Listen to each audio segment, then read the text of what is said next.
Hey everybody, thanks for checking out my 11th Dobyns rod review for the year. I've got a rod that I'd like to review for you guys that is centered around a technique that where I live here in Missouri, we have a very small window to utilize this in a tournament fishing situation. I live in the middle of about 4 or 5 great tournament fishing lakes. I'm within an hour and a half of all of them. And outside of that, I have one grass lake around where I live that's an hour away. Beyond that, I have to drive 5 or 6 hours away to get to any kind of lake where I can throw a frog. Like I said, in tournament fishing situations here in the Ozarks, we have a very small window. Those windows include whenever the lakes flood quickly, we have a lot of sawdust mats on the water.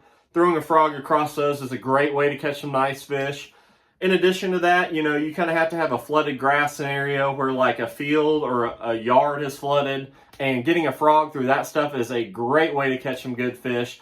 Other than that, you kind of have to walk a frog around isolated targets and things of that nature. But other than that, for tournament fishing here in the Ozarks, it's a very small window to throw the frog. So, like I said, we got one grass lake around. I love going down there and throwing a frog.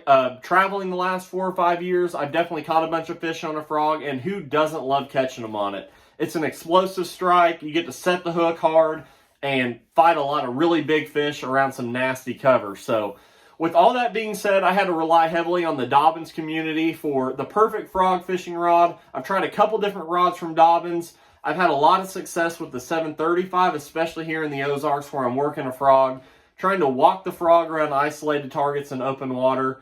Not a lot of big, huge, giant fish where I need a lot of backbone, but every time I would get online and see someone suggesting a frog rod from Dobyns, it was always the 736 Champion XP.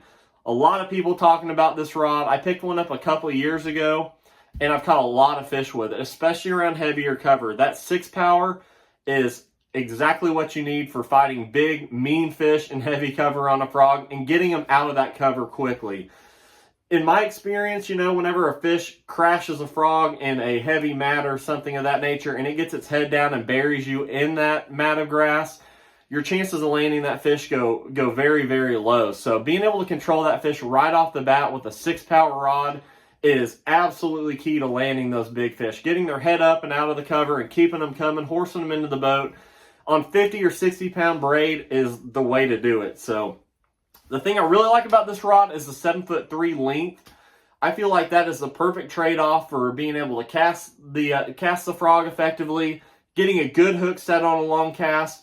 And what I really like about that 7'3" length is whenever you're working the frog using a downward motion, twitching it, trying to get the frog to walk effectively, is you don't hit the side of the boat every single time you twitch the frog, and then the end of your rod isn't slapping the water every single time. You kind of get into that. I noticed a lot of people like throwing a 7'6", 7'8", even an 8-foot rod with a frog and super heavy stuff, but I've never got that to work for me just because of the maneuverability of the rod. I think the 7'3" is all that you need for horsing the fish out of the cover and then being able to effectively walk that frog around heavy cover and things of that nature. So, of course, the 6 power got a lot of backbone. This rod has the perfect blend of tip to be able to still cast the frog effectively. It's not a broom handle by any means.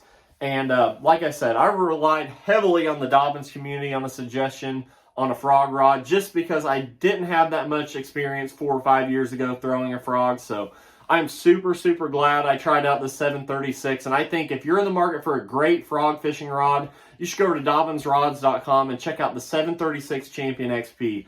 I know you guys will be very pleased with this rod. So I hope you guys enjoy watching these videos. I hope they are absolutely a huge help in selecting a rod online. I know it can be difficult. I've definitely ordered rods offline before, and they were just one action off. So I hope these suggestions help you guys. They definitely work for me, so I hope they'll work for you guys. So if you guys appreciate these videos, drop me a like, drop me a comment, let me know what you guys think. If there's something I'm leaving out, something else you'd like to know about these rods, definitely drop me a comment. Let me know what you guys think. I appreciate every single subscription, so if you haven't subscribed yet, I'd really appreciate it if you guys did.